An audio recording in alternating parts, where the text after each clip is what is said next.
নমস্কার, আমি অরবিন্দ ফ্রম সাফল্য সমৃদ্ধি।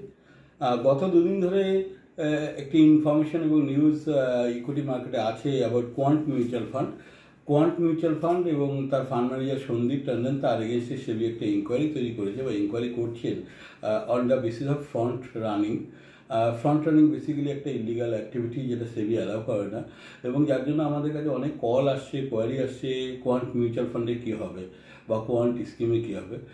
এই প্রসঙ্গে একটি কথা বলে রাখি, কোয়ান্ট মিউচুয়াল ফান্ড এবং কোয়ান্ট ফান্ড সম্পূর্ণ আলাদা জিনিস। কোয়ান্ট ফান্ড অনেক মিউচুয়াল ফান্ডেরই থাকতে পারে, but at the same time quant mutual fund নামে একটি এমসিও আছে যারা বিগত বহু বছর ধরে 7-8 বছর ধরে খুব ভালো পারফর্ম করছে বিভিন্ন ইকুইটি এবং ইকুইটি রিলেটেড স্কিমে, এক্সট্রাঅর্ডিনারি বেঞ্চমার্ক বিট করছে এবং প্রচুর ইনভেস্টর এখানে ইনভেস্টমেন্ট করছেন। মূল কোয়ারি হচ্ছে কোয়ান্ট মিউচুয়াল ফান্ডের এই ধরনের ফ্রন্ট রানিং যে ইনকোয়ারি চলছে তাতে ইনভেস্টরদের কী ক্ষতি হতে পারে এটসেট্রা। আমরা একটু বুঝে নিই ফ্রন্ট রানিং জিনিসটা কি। Front running in equity market হচ্ছে এমন একটা বিষয় যেখানে ফান্ড ম্যানেজাররা বা ডিলাররা বা যারা ব্রোকার আছে তারা যখন কোনো বাল্ক বা অনেক সংখ্যায় যখন কোনো শেয়ার কেনা হবে সেটা তারা আগের থেকে পজিশনিং নেন এবং জানতে পারেন যে এই ধরনের স্ক্রিপ্ট আমরা কিনবো বা শেয়ারে ইনভেস্টমেন্ট করবো।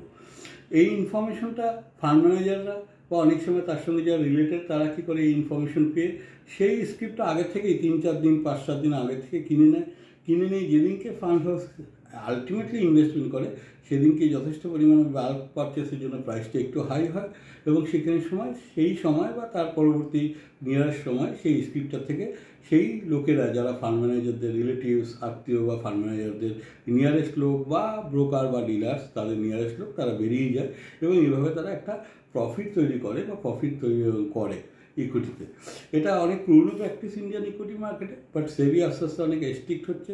সেবি এটাকে অলরেডি অ্যালাউ করছে না এবং এর আগেও Axis mutual fund, HDFC mutual fund এই ধরনের ফ্রন্ট রানিংয়ের ইস্যুতে তাদেরকে পেনাল্টি করা হয়েছে। সেবির যেটা জাজমেন্ট সেখানে প্রায় 20 থেকে 25 কোটি টাকা এ ধরনের প্রফিট আর্ন করেছে এই ফ্রন্ট রানিংয়ের মাধ্যমে, ফ্রন্ট রানিং এই সিস্টেমের মাধ্যমে মিউচুয়াল ফান্ডের নিয়ারেস্ট আত্মীয়রা। তো সেক্ষেত্রে তাদের স্ক্রুটনি চলছে। But what about the impact in mutual fund? আমার মনে হয় কোয়ান্ট মিউচুয়াল ফান্ডের স্কিমসের জন্য কোনো রকম ইম্প্যাক্ট আসবে না এবং অ্যাট দ্য সেম টাইম মানে এই ঘটনার জন্য তাদের পারফরমেন্সে কোনো ইম্প্যাক্ট আসবে না এবং at the same time equity মার্কেটে এই ঘটনার জন্য কোনো রকম কারেকশন অ্যাটলিস্ট এই ঘটনার জন্য আমার মনে হয় না আসবে এবং আমার মনে হয় ইনভেস্টরদের এই ধরনের ব্যাপার নিয়ে নিশ্চিন্ত থাকা উচিত। রেগুলেটরের কাজ করছে এবং ইনভেস্টরের কাজ হচ্ছে তাদের অবজেক্টিভ অনুযায়ী ইনভেস্টমেন্ট করা এবং আমার মনে হয় একটা পোর্টফোলিও যেভাবে রিটার্ন দেয় সেভাবে রিটার্ন দেবে এবং এর ইতিপূর্বেও আমরা দেখেছি Axis mutual fund, HDFC mutual ফান্ডের যে ধরনের ঘটনাগুলো ঘটেছে তারপরেও একটা পোর্টফোলিও তার রিটার্ন দিয়েই গেছে এবং দিয়ে যাবেও। এটা হচ্ছে মিউচুয়াল ফান্ডের ডাইভার্সিফিকেশন এবং সায়েন্স।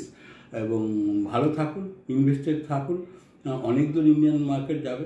ইন্ডিয়ান ইকুইটির খুব ভালো ফিউচার সবাই প্রেডিক্ট করছি আমরা এবং দেখতেও পাচ্ছি। সবাই সুন্দরভাবে থাকুন, ভালো থাকুন। নমস্কার, থ্যাংক ইউ।